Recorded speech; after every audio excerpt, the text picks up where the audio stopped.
Dawn legs committee کی سفارشات تھی اس پہ اس طرح عمل بھی نہیں کیا گیا جس طریقے سے ہونا چاہیے تھا؟ نہیں ایسا نہیں ہے سر.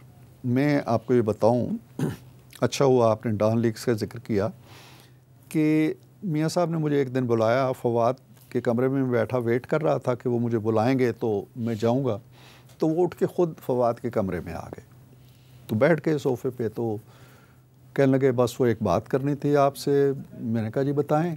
تو انہوں نے پرویز رشید صاحب کا ذکر کیا کہ جی مجھ پہ اب یہ پریشر ڈالا جا رہا ہے کہ تم اس کو نکالو، اس کا قصور کیا ہے؟ اگر بالفرض اس نے یہ خبر جو ہے وہ چھاپنے سے یا نہ چھاپنے میں کوئی رول بھی پلے کیا ہے تو یہ اس کا قصور ہے، یا کوئی خبر چھپوانا اس کا کام ہے یا خبر رکوانا اس کا کام ہے. تو میں نے کہا جی کہ ہاں واقعی یہ تو ٹھیک نہیں ہے، ایسا نہیں ہونا چاہیے. خیر وہ ہوا، اس پہ اکتفا نہیں ہوا. اس کے بعد کہا گیا جی کہ فاطمی صاحب کو بھی نکالو. اس پہ پھر میاں صاحب کہنے لگے کہ یہ سلسلہ کب تک چلے گا، کیونکہ میاں صاحب کو یہ انڈرسٹینڈنگ دی گئی تھی کہ یہ کام کر لیں آپ اور پھر چیپٹر کلوز کر دیں گے، یعنی پرویز صاحب کو فارغ کر دیں، اس کے بعد یہ چیپٹر کلوز ہو جائے گا، اس کو آگے نہیں چلیں گے. جب میں نے باجوہ صاحب سے کہا جی چیپٹر تو کلوز نہیں ہوا، تو وہ کہنے لگے جی کہ یہ پھر آپ اپنے جو آپ کے وزراء اس میں کردار ادا کر رہے ہیں ان سے پوچھیں، وہ نہیں ختم ہونے دے رہے، ہم تو چاہتے ہیں کہ ختم ہو جائے. تو میں نے کہا جی کہ آپ نے 2 بندے دے دیے اس کے لیے کہ نہیں، وہ تو میں نے ان سے کہا تھا کہ نہ دو. پھر میرے لوگوں نے کہا جی کہ نہیں، یہ چونکہ سپریم کورٹ کا آرڈر ہے کہ 2 بندے اداروں سے بھی لیں. اس پہ تو باجوہ صاحب کہتے تھے کہ میں اس کے حق میں نہیں تھا کہ عربی کے بندے اس میں شامل ہو جائیں، اور میں نے وزیر اعظم سے بھی یہ بات کی تھی. ایگزیکٹلی مجھ سے بھی بات کی تھی. انہوں نے کہا جی میں اس کے حق میں نہیں تھا، اور میں نے کہا تھا کہ لیٹر لکھ دو سپریم کورٹ کو. باجوہ صاحب کا کہنا یہ تھا کہ سپریم کورٹ کو لیٹر لکھ دیں کہ جی یہ روایت نہیں ہے کہ ہم اس طرح کی چیزوں میں اب فوج کو ملوث کریں، تو سپریم کورٹ مان جائے گی. لیکن وہ کہتے ہیں میری بات نہیں سنی گئی. جیک برانچ نے جو اپنے طور پہ کہا جی کہ نہیں وہ آرڈر ہو چکا ہے سپریم کورٹ کا، تو اب اس کے یہ جواز تلاش کرنا کہ ہم نہیں کریں گے. وہ کہتے تھے کہ مجھے بھی یہ بات باجوہ صاحب نے بتائی تھی کہ نواز شریف صاحب خود نہیں چاہتے تھے کہ ان ناموں کو نکال دیا جائے، کیونکہ وہ اس پہ ملٹری کا سٹیمپ بھی لگانا چاہ رہے تھے. نہیں، یہ میرے علم میں نہیں ہے کہ وہ ملٹری کا سٹیمپ لگانا چاہتے تھے، یا یہ تعویل یا دلیل اگر باجوہ صاحب نے دی ہے تو دی ہوگی، لیکن ہماری طرف سے ایسی کوئی بات نہیں. مجھ سے ایسی کوئی بات باجوہ صاحب سے براہ راست اس موضوع پہ میری بات ہوئی ہے. آپ سمجھتے ہیں کہ ان کے جیک انہوں نے یہ بات بالکل نہیں کہی کہ میاں صاحب نہیں چاہتے. ہو سکتا ہے کہ کسی میاں صاحب کے گرد و پیش رہنے والوں میں سے کسی نے کہا ہو کہ نہیں ان کو رہنے دے، لیکن میاں صاحب نے نہیں کہا. لیکن سپریم کورٹ کو خط بھی میاں صاحب نے نہیں لکھا نا، کس چیز کے بارے میں؟ کہ ان ملٹری کے اداروں کو نکال دیں. دیکھیں سر، آپ کیا بات کرتے ہیں. میاں صاحب نے خطوط کیا لکھنا. ایک خط میاں صاحب نے جو مجھے کہا کہ جی آپ اردو میں ڈرافٹ کریں، اور وہ خط کیا تھا؟ وہ خط یہ تھا کہ جناب ایک سپریم کورٹ کے آنریبل جج نے یہ کہا کہ بڑی جگہ ہے جیل کے اندر، ڈیالہ جیل کے اندر، اور وزیر اعظم کو جا کے یہ پیغام دے دو کہ وہ کسی وقت بھی جیل بھیجا جا سکتا ہے.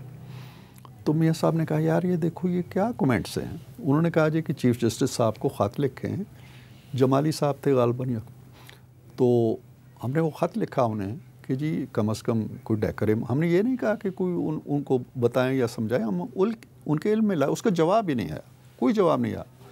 آج عدالتیں بڑی حساس ہیں نا جی کہ ہمارے بارے میں یہ کہا جاتا ہے، وہ مطلب ہے کہ ہمارے ہاں کوئی چیز حساس نہیں ہے. وزیر اعظم بھی حساس نہیں ہونا چاہیے، اس کے ساتھ جو مرضی کر لو. پھر پاناما کے حوالے سے جب انہوں نے لکھا سپریم کورٹ کو کہ جی آپ اس کی تحقیقات کرائیں، اس کا کوئی کمیشن بنا دیں، انہوں نے کہا جی کہ یہ ٹوتھ لیس ہوگا، یہ ہوگا. اس کا جواب 20 دنوں بعد دیا. پھر ان کی جو اپلیکیشن تھی جماعت اسلامی کی اور خان صاحب کی، اس کو فریولس کہہ کے باہر پھینک دیا. پھر وہ اچانک مقدس ہو گئی. ہم کہاں جاتے؟ وہ مجھے تارڑ صاحب یاد آ رہے ہیں. تارڑ صاحب کو جب نکال دیا گیا صدارت سے، اور مشرف صاحب نے شام کو حلف اٹھا لیا، ارشاد اصل خان نے ان سے حلف لے لیا. تو جو سوال آپ نے کہا جی کہ آپ خط لکھتے، یہ کہاں خط لکھتے، کس کو خط لکھتے؟ تارڑ صاحب سے کسی نے پوچھا جی کہ آپ نے تارڑ صاحب سپریم کورٹ میں جا کے بات کی ہوتی تو انہوں نے کہا جی کہ ہاں میں گیا تھا سپریم کورٹ تو پتہ چلا جی کہ وہ سارے جج گئے ہوئے ہیں حلف لینے مشرف صاحب سے تو بات یہ ہے کہ وہ وہاں تو سنوائی کوئی نہیں تھی نا. میں عرض کرتا ہوں کہ ہمارے کیسز جو ہیں نا وہ سپریم کورٹ سے شروع ہوتے تھے اور وہیں ختم ہو جاتے تھے. آج بہت اچھا ہوا ہے نا کہ بھٹو صاحب کے بارے میں آپ نے کہہ دیا تاریخ کا ریکارڈ درست کیا.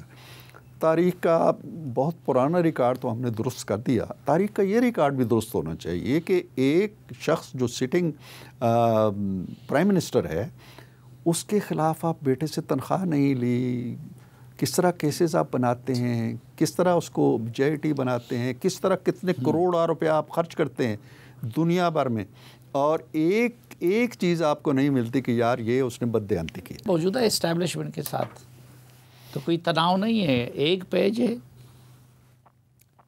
ایک پیج کا لفظ تو جو اصطلاح ہے وہ کوئی زیادہ اب پسندیدہ یا کوئی جیسے کہتے ہیں کہ خوشائند سی نہیں لگتی.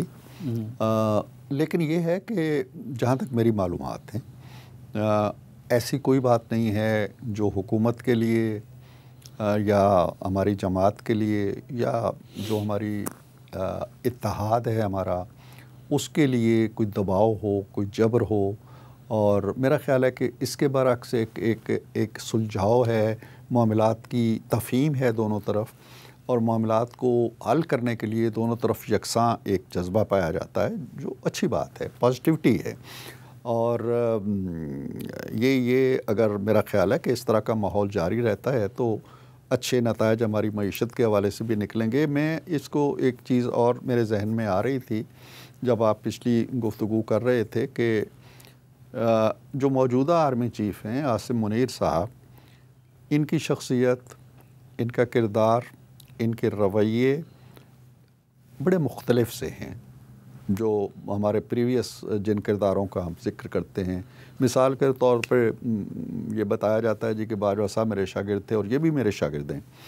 تو باجوہ صاحب چھوٹی کسی کلاس میں 6ٹھی 7ویں میں جب میں نیا ٹیچر بن کے گیا تھا تو پڑھتے تھے, اور پھر ہماری ملاقاتیں رہی ہیں جب وہ کور کمانڈر تھے اور جب وہ آرمی چیف بن رہے تھے, جیسا پہلے آپ نے بھی ذکر کیا, اشارہ کیا میرے کردار کے حوالے سے. تو میں نے بہرحال ان کے لیے بارہا میاں صاحب سے بھی بات کی اور میاں صاحب کو بھی ان کی کچھ چیزیں اچھی لگتی تھیں.